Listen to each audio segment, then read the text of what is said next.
Il-Fundazzjoni Azad se tkun qed tittella l-programm ta' taħriġ politiku STEP li għandu jgħin biex aktar nies ikollhom żvilupp tarfien u ħliet politiċi, soċjali u kulturali.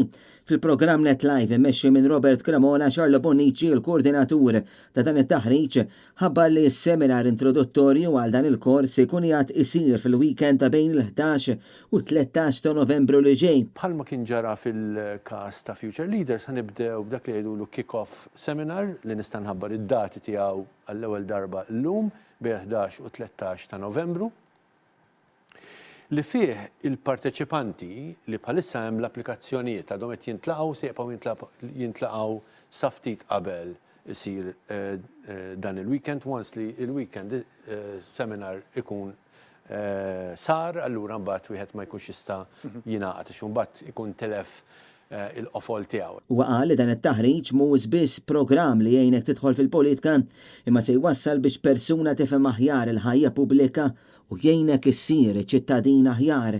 Dan ħajħejji lill-parteċipanti biex jitlu fil-ħajja pubblika.